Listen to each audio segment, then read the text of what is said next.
I'm in the mood for some love. But before we start today's episode of BAA Bell Arts Attraction, I would like to introduce you to my unmasked co-host. Hello. Hello. As you know, this is Bell Arts Attractions, your weekly guide to whatever's going on in this beautiful city of Belgrade, and today is Funday Sunday. So, Valentine's Day execution. What? Happy Valentine's Day. Well, that was going to be my next line.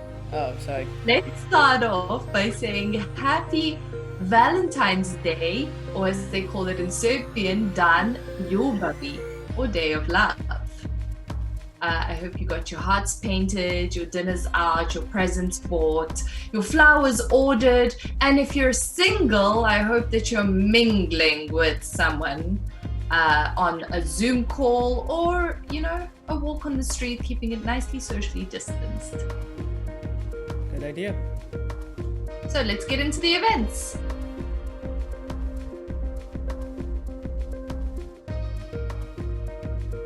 And we're in events. So this coming Thursday, the 18th of February, that's just 4 days after Valentine's Day, is the next episode of our show.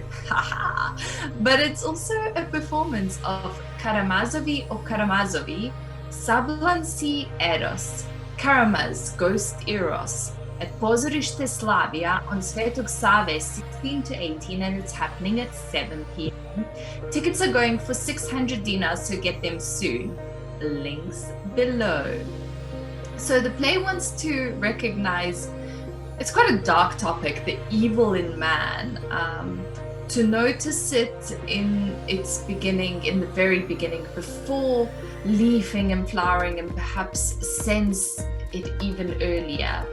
To glimpse the very germ of evil at its genesis, at its budding phase. These are the warnings that Fyodor Mikhailovich Dostoevsky broadcasts in Karamazova. So check it out. Also check the book out. Another performance happening on Thursday, the 18th of February, also on the same day as our show, but at the Opera and Teatar Madlenianum on Glavna 32 at 7 p.m. is Hallo, Beograd. Tickets are 1,200 dinars, and this is a cabaret. It's based on the text by Mo Mapor, who is one of my favorite Serbian artists of all time. Nina, don't you love his art? I love his art. It's prepared by Rada Đurićin and is played with Boris Pingovic and Vladimir Rackovic. This has a lot of catchy music, and it's based on silly sketches about Belgrade and the people of Belgrade, so it looks to be a lot of fun. Now that the paperwork is out of the way, let's get into our Funday Sunday discussion. And because it's all about Valentine's Day, I want to know, who are your favorite couples in film or theater? Cool. So I was actually just looking up the top couples in film and television. I forgot about theater. And there's more couples in TV than there are in film, which makes sense. Is there more TV in the TV series than there are film movies? Blech. There should be, yeah. Yeah. So it kind of remind me of couples I liked in the 90s, Tara and Willow from Buffy the Vampire Slayer. I think that was my favorite couple. I think Buffy and Angel. I kind of went down a rabbit hole of Buffy coupling before we started this. And for film, it's Brokeback Mountain was a popular one. The Notebook, obviously. Titanic. I think my favorite couples is a type of couple, like a husband and wife who are more like best friends and crime-solving partners crime-solving partners than couples, than the romantic aspects of couples. And you? Your favorite? Favorite couples? Oh gosh, I don't really have favorite couples. I have favorite thruples. So in Vampire Diaries, it was Stefan and the girl. I forget her name. I think Elena? Sorry. Elena, yes, and the Yeah, vampire, who was played by Ian Somerhalder. I really, really like that throuple. I really like the dynamic. I'm probably going to get killed and cancelled for saying this, but Daenerys Targaryen and Khal Drogo from season 1 of Game of Thrones, and I know that started off in a very unconventional, rapey sort of way, but I really like their couple dynamic.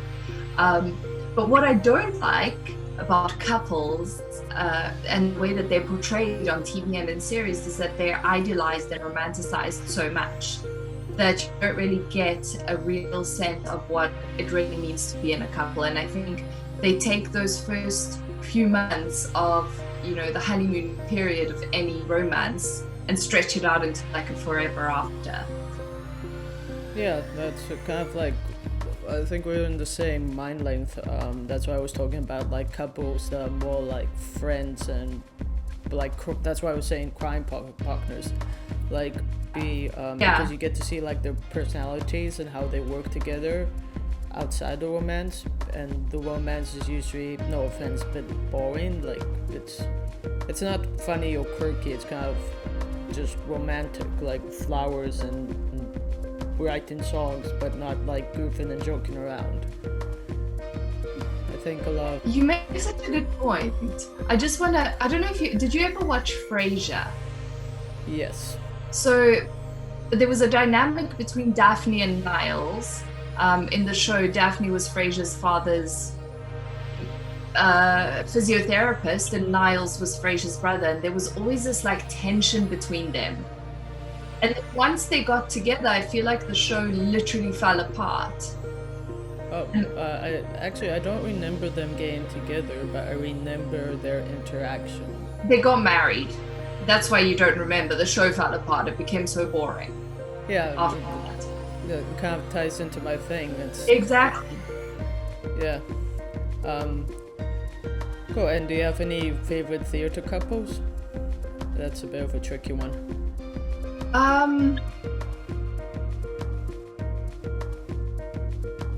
No, I don't have any favorite theater couples.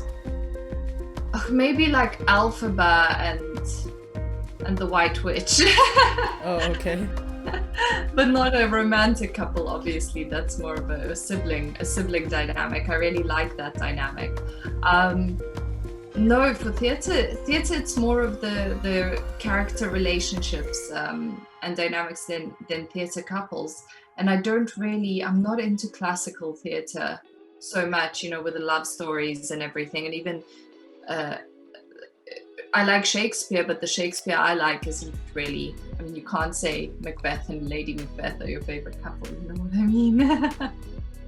Yeah, I can't think of any couple either. I don't think I've seen many plays that focus on coupling. There's not many like romantic plays, if you get what I mean. Yeah, but don't you also find that a lot of these romantic shows, TV shows or movies, are quite corny and cliched, and again, it's the tension goes, as soon as you see something that's cliched or you anticipate it, then the tension goes and the attention span goes. And I think in this era of cookie cutter series and movies that are just coming out like this to entertain our bored minds at home. No, I agree with that. It is cookie cutter and boring and stuff. But I was just thinking while you were saying that like you say, you kind of expect what's gonna happen, and it's always like now a popular trope is enemies to lovers, and so that's So you kind of know if they start up fighting, like, oh, they're gonna end up together, or if like the lead character meets a hot guy, or they're gonna end up a hot bad boy guy, or they're gonna end up together. It kind of like takes away the excitement, even regardless of how much conflict and this and that, and because you eventually know what's gonna happen. And I think what You still watch it? I don't actually. Well, no, you don't, but people still do. That's why the genre is so popular. Well, it could be like you said, it's like boredom, and that's the comfort of the cliches, that you know what's gonna happen. And I was about to say something. I forgot. Carry on.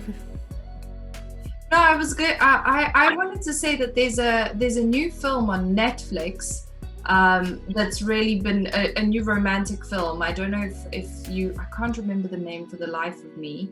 Oh gosh, and it's called Malcolm and Marie. Oh yeah, I've heard of it. I haven't seen it.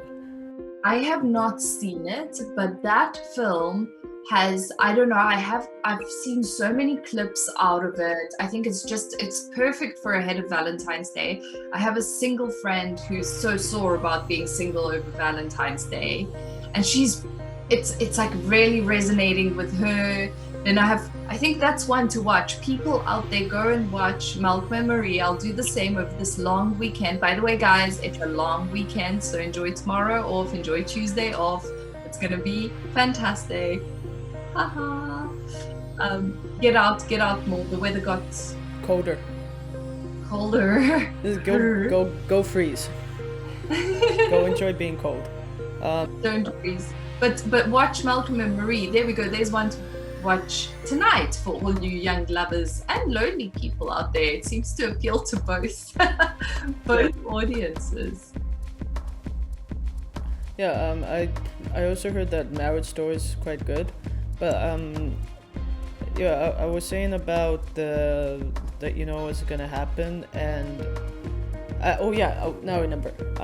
It's also like, I think, you know, fandoms, like with TV series and stuff, they've become a lot popular, and TV executives, showrunners, creators, they're listening to fandoms to try and make them happy. I think that's also like a disservice, because again, it puts into the predictability, because if you know a ship is popular, then you know who's going to be endgame.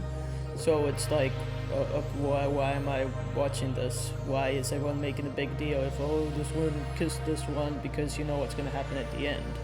So it's pointless. Yeah. It's kind of like creating shallow conflicts because the end result is going to be what they're told to do, if you get what I mean.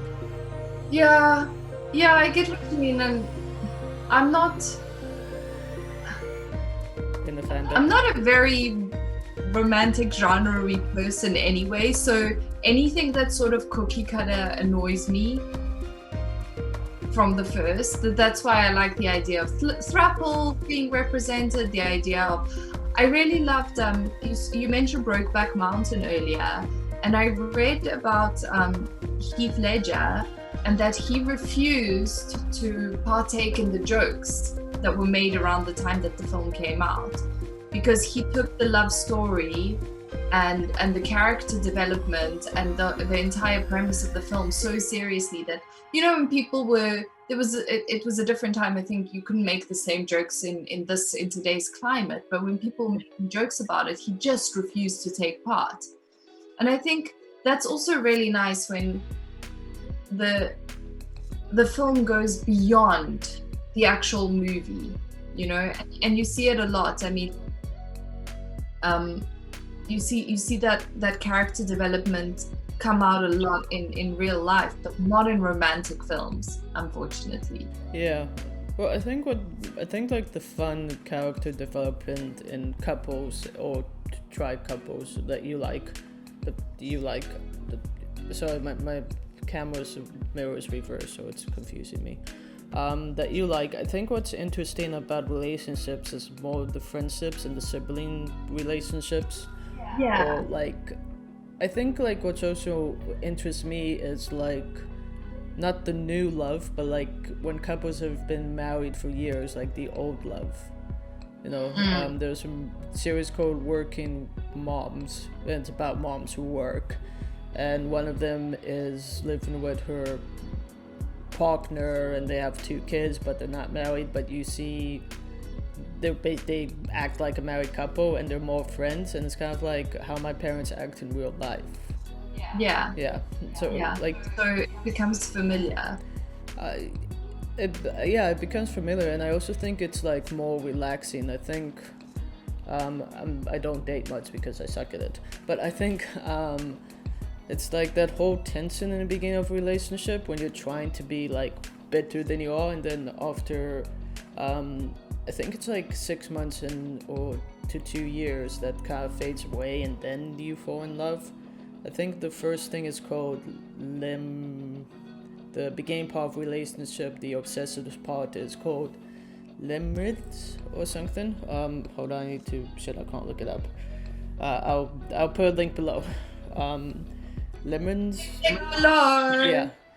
Or something like that, where it's the obsession part of the relationship where you want to spend all your time with your lover and all of this, which is good, but you grow tired if you spend too much time together. And I think that's what a lot of Hollywood and TV series focus on. They focus on like those 2 years and not afterwards, when it's not as, it's calm. Passionate. What? Yeah. And we picked up, we mentioned briefly like the cliches and stuff and how they're all corny and repetitive and stuff. Do you think that's, because I wrote it down, that's why you mentioned it. Do you think that's like to keep the audience coming back? And what do you think would happen if movie industry decide to change it, but to stick to changing it, to go against the cliches? I don't know. I think that we find a sense of comfort in something that we know, you know, and you go and you watch a movie, or you find a movie and you watch it because you already know the outcome and you're not ready for that surprise. And sometimes you just want to have a happy ending. Yeah, I think, and also there's only 7 storylines. You know what I mean? Yeah, that old thing. That old thing, but it's so true. And it's only how I think it's more about emotion. If a film can grab you emotionally, or if it can parallel you in a certain way, or if it can remind you of something, or if it can just give you a really, really, really good, well-written script and a really good story to catch your attention and to grab it. Because we watch films with divided attention. You know, we're sitting there like this, watching the film, not watching, not watching. And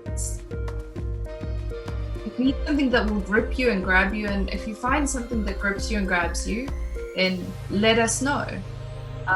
Nina, can I ask you, what would you recommend for someone to watch today on Valentine's Day, or to binge tomorrow on the public holiday? I would, it's not Valentine's Day-ish, and it's not love, but it's about friendship, and it's stupid and silly. Trailer Park Boys, the animated series.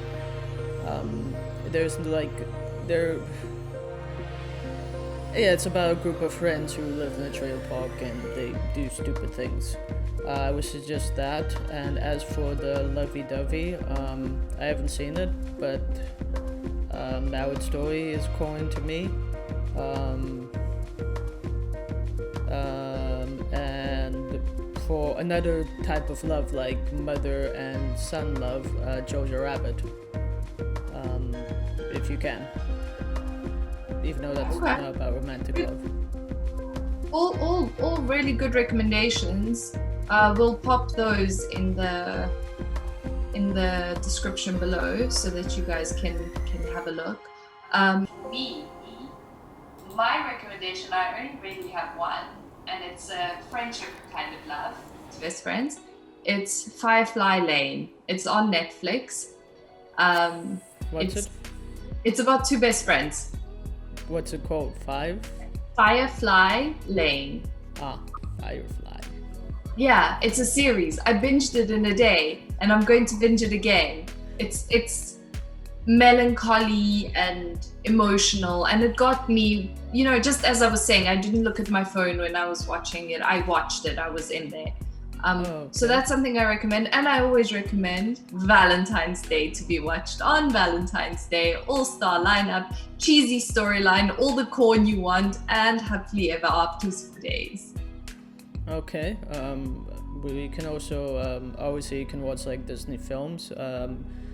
Princess and the Frog, that's a good one, and it's not as popular, and that's like about love and stuff like that, but it's more like I said, it's not as popular. So, and Bobby movies, I don't know. That was a bad joke. I don't know. I don't really watch animated shows except for Peppa Pig. I'm sure they have a Valentine's Day episode. Yeah, they do. She watches it with her child, hopefully, not by herself. But it's important to also teach your kids about love. That could be a topic for another day. But today we have, I think, exhausted our time and had a lot of fun on our Funday Sunday. I really enjoyed this conversation. Yeah. I think it's time to wrap it up though, so thank you for tuning in.